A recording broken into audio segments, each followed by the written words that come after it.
Kita akan bahas bersama-sama soal Roy Suryo kembali. Nah, teman-teman, sebelum kita ke sana, kita seperti biasa ya, baca buku ya. Seringkali kalau kita tidak membuat sebuah kebiasaan yang baik, nanti biasanya kita mudah terbawa arus ya. Ada peribahasa yang mengatakan the first we must make habit and then habit make us ya. Jadi pertama-tama kita mesti bangun sebuah kebiasaan sehingga kebiasaan itu akan membentuk kepribadian kita ya. Jadi salah satu kebiasaan yang perlu kita tingkatkan atau perbanyak adalah membaca literatur secara kontinu ya, secara tetap begitu ya, berkelanjutan. Nah, buku yang kita mau baca ini adalah Seni Berbicara Tanpa Bikin Sakit Hati. Ya, ini karena bicara tentang Hasan Nasbi yang adalah juru bicara Prabowo dan kemudian sudah diangkat oleh Pak Jokowi sebagai kepala bidang komunikasi ya, kepala kantor bidang komunikasi kepresidenan atau ya istana. Nah, di dalam halaman kedua dari bukunya Oh Suh Nyang ya. Oh Suyang ini menuliskan ungkapan seperti ini. Kata-kata adalah wadah untuk hati.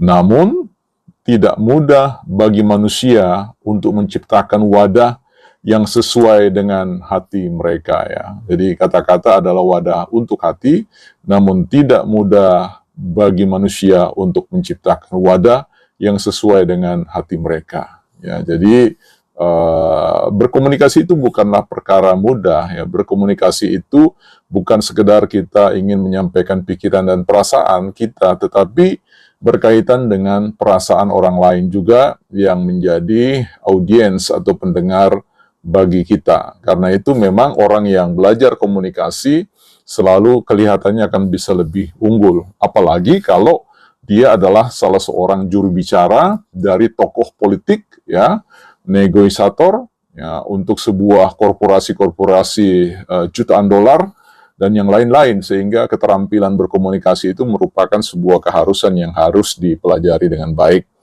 Nah, sekali lagi kita mau bicara soal ini dalam perspektif komunikasi ya.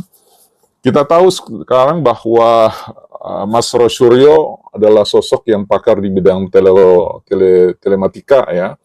Dan juga beliau adalah seorang yang kayaknya pakar di bidang fufu-fafa. Karena sekali lagi ada peribahasa mengatakan redundant is genius ya. Jadi pengulangan itu adalah kejeniusan, sumber pembentukan karakter kejeniusan. Jadi ketika bicara tentang frase fufu-fafa atau kata fufu-fafa, diksi fufu-fafa yang terus-menerus diucapkan secara berulang-ulang dengan penuh penekanan ya, tentu itu kemudian tanpa disadari oleh Mas Roy Suryo, kemudian beliau akan mendapatkan sematan bidang keahlian yang baru, yaitu bidang fufu-fafa ya. Jadi kalau kita mau tahu persis tentang fufu-fafa ya, Mas Roy Suryo adalah salah satu sumber yang patut untuk dihitung ya untuk itu.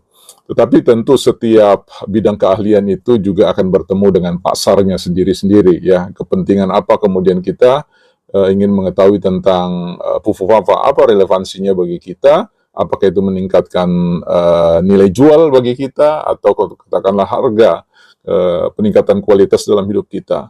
Terlepas dari itu, kita lihat bagaimana Mas Roy Suryo penuh amarah ya, meninggikan suaranya, meninggikan emosinya, dan bukan meninggikan argumentasinya terkait dengan persoalan statement yang dikeluarkan oleh Hasan Nasbi bahwa bahwa Prabowo pergi ke Solo menemui Jokowi dengan naik jet pribadi ya, yang menurut beliau itu semacam sebuah perendahan martabat Prabowo karena disejajarkan dengan Kaisang ya, seperti itu. Ya, tentu saya tidak tahu konteks itu, dan kemudian membelokkan terkait dengan peran pesawat ya, kepresidenan yang digunakan ya. Tentu dua pribadi ini punya standing position dalam konteks untuk menjelaskan apa yang mereka maksudkan. Saya tidak mau masuk dalam persoalan-persoalan itu. Tetapi yang saya ingin masuk di sini adalah bagaimana bicara tentang siapa Roy Suryo dalam konteks misalkan meminta memerintahkan Prabowo untuk memecat Hasan Nasbi ya. Saya kira walaupun beliau mengatakan dengan aksen kalau bisa ya gitu, tentu tidak bisa ya. Jawabannya sederhana.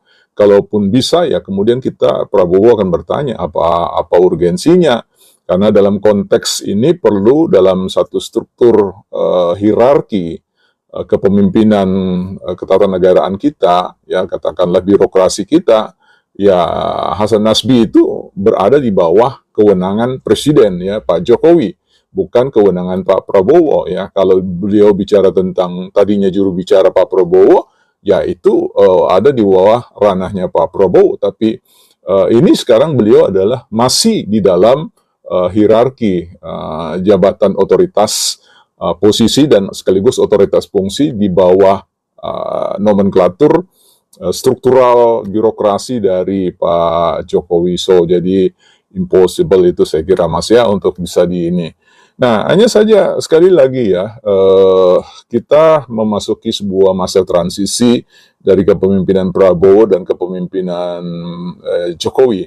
Republik ini sudah mencatat secara historis terkait dengan profil seorang pemimpin dengan katakanlah kemampuan retorika yang penuh kedamaian, yang penuh ketenangan, yang menghormati martabat orang lain, itu jauh lebih menonjol dan mudah untuk diterima ya. Tingkat penerimaan publik terhadap karakter seorang pemimpin seperti itu.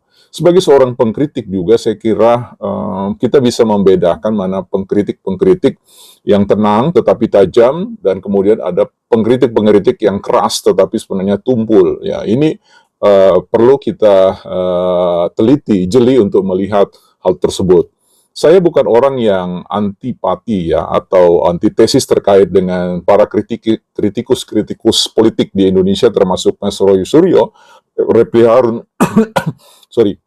dan lain-lain. Tetapi saya sepertinya punya catatan ya dari semua buku-buku referensi tentang ilmu komunikasi yang saya baca dan berusaha untuk saya pelajari ya. Saya bukan seorang ahli komunikasi, tetapi saya orang yang sedikit mengeja dan mencoba untuk melihat kesesuaian antara teori ya komunikasi dengan praktek dan bagaimana efek atau impact ya, pengaruh dan dampak yang luas kepada audiens pendengar, kepada publik ketika seseorang so different ya front of the camera ya. Jadi melakukan sebuah pertunjukan yang berbeda di hadapan suatu kamera ya, artinya berbeda ketika dia tidak di depan kamera dan di depan kamera, ketika dia menjadi seorang pendukung dan juga sebagai seorang yang anti ya, katakanlah kontra, support dengan seseorang yang dibicarakan, akan menunjukkan profil yang berbeda-beda. Tetapi sekali lagi kalau gerakan-gerakan yang dilakukan oleh beberapa teman-teman dengan diksi-diksi yang sangat menurut saya jauh dari keadaban keindonesiaan kita, saya kira mereka akan menemui jalan buntu dan menabrak tembok, dan semuanya akan dirawat ya, dalam posisinya masing-masing, dalam luka-luka mereka masing-masing. Karena itu mari belajar mengkritik sesuatu dengan tetap adab di hadapan kamera, bahkan ketika kita tidak berada di hadapan kamera, bukan partai politik.